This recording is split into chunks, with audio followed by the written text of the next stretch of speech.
শীতের এই মৌসুমে আপনাদের সবাইকে আরও একটি পিঠাপুলির আয়োজনে আমন্ত্রণ জানাচ্ছি।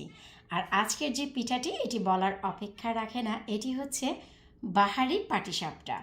কম বেশি শীতে সবার ঘরেই কমন কিছু পিঠা হয়, যার ভিতরে পাটিসাপটা, বাফা পিঠা, তেলের পিঠা এইগুলো তো ভাই থাকেই থাকে। হ্যালো এভরিওয়ান, আসসালামু আলাইকুম। কেমন আছেন আপনারা সবাই? আলহামদুলিল্লাহ, আমি তো অনেক ভালো আছি। আশা রাখছি এই শীতে আপনারা সবাই ভালো আছেন। ভাবলাম শীত যেহেতু চলে এসেছে, সবার ঘরেই পিঠাপুলির আয়োজন চলছে, তো আমি কেন পিছিয়ে থাকবো। তবে হ্যাঁ, আমি চেয়েও আপনাদের সাথে রেসিপিটি শেয়ার করতে পারি না আমিনাবুরির জন্য।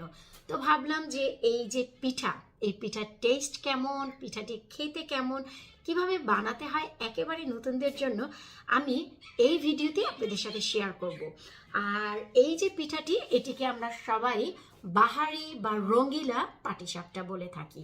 আর পিঠার ভিতরের যে পুর, এই পুরটি হচ্ছে আউট অফ দিস ওয়ার্ল্ড। কারণ এই যে পাটিসাপটা, এই পাটিসাপটার ভেতরের যে পুর, এটা আপনারা অনেকেই অনেকভাবে বানিয়েছেন বা খেয়েছেন বা খান। তবে আমার জানা মতে আমি যে পুরটি দিয়ে পাটিসাপটা বানিয়েছি, এটি হাতে গোনা বেশ কয়েকটি লোকই খেতে পারে। কারণ কি, এই যে পাটিসাপটা, এই পাটিসাপটাটির ভিতরে যে পুর, তা হচ্ছে কলা পাতার উপরে রাখা খিরসা, যেটা হচ্ছে বাংলাদেশে একমাত্র বিক্রমপুরেই আপনারা পাবেন।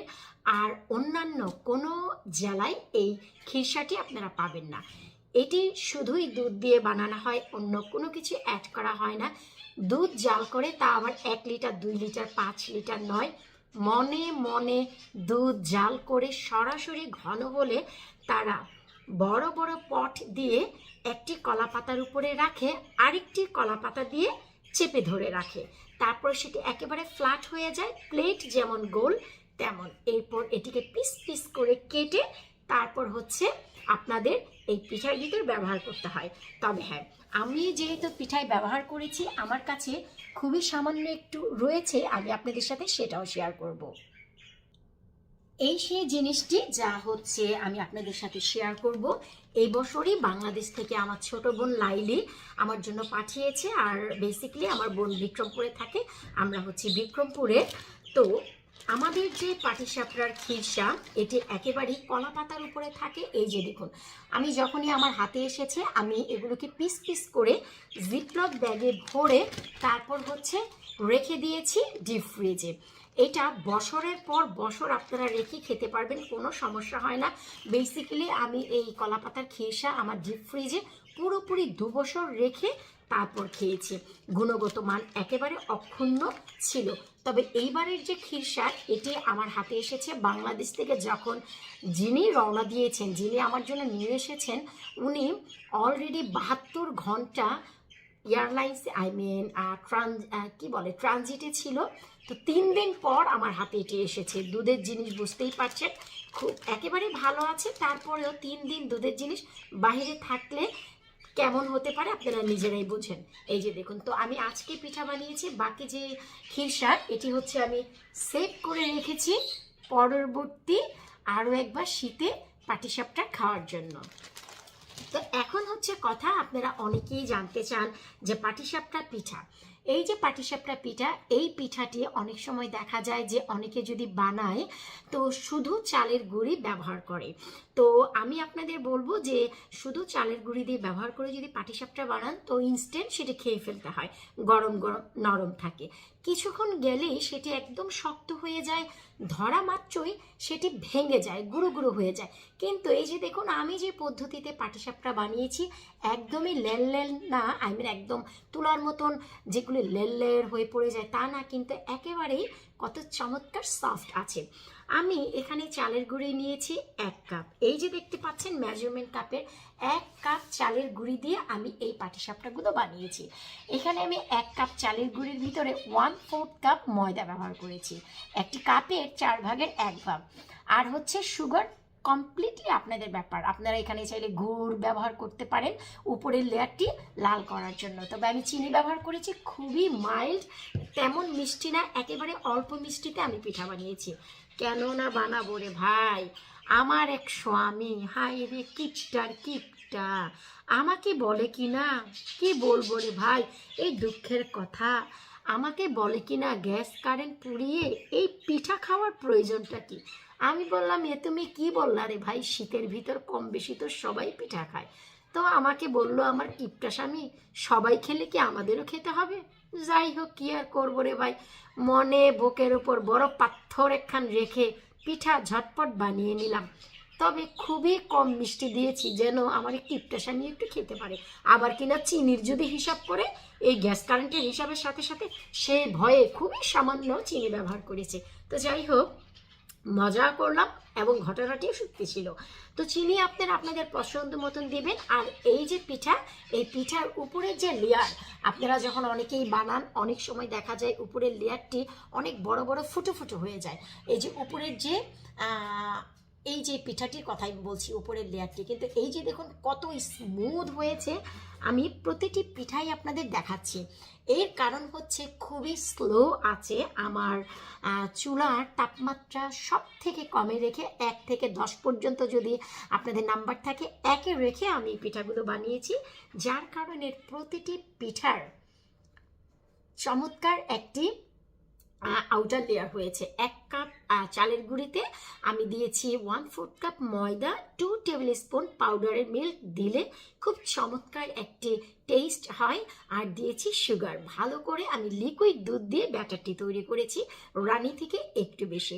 আপনারা চাইলে পানি দিয়েও গোলাতে পারেন, কোনো সমস্যা নেই। কুসুম গরম হতে হবে তা না, একেবারে নর্মাল ঘরে থাকা টেম্পারেচারের দুধ বা পানি দিয়ে আপনারা ব্যাটারটি গুলিয়ে নেবেন। তারপর যে কোনো একটি মেজারমেন্ট পট, বাটি বা চামচ নিয়ে ব্যাটারটি দিবেন। পিঠার যে সাইজ, একেবারে এক সাইজে আপনাদের প্রতিটি পিঠা হবে। এই যে দেখুন, খুবই চমৎকার।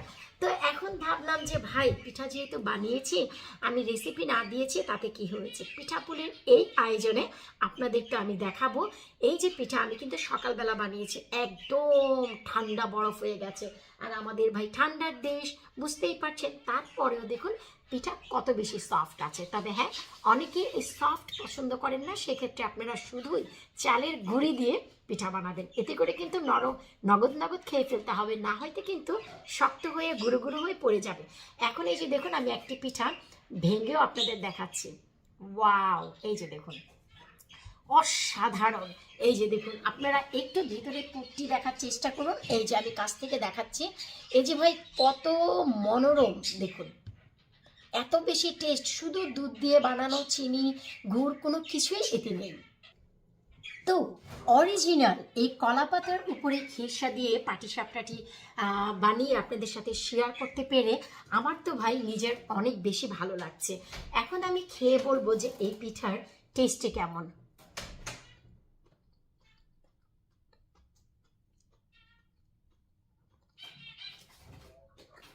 স্বাদের দুনিয়ায় আল্লাপাক কত রকমই না খাবার তৈরি করেছে।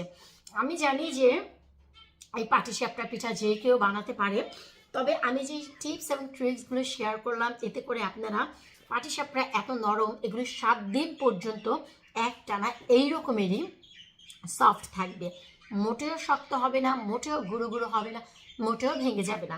আগে দেখতাম যে দাদিদের বাড়ি থেকে, মামাদের বাড়ি থেকে মামিরা পিঠা বানিয়ে পাঠাতো, সব পিঠা বড় পাতিলে করে পাঠাতো।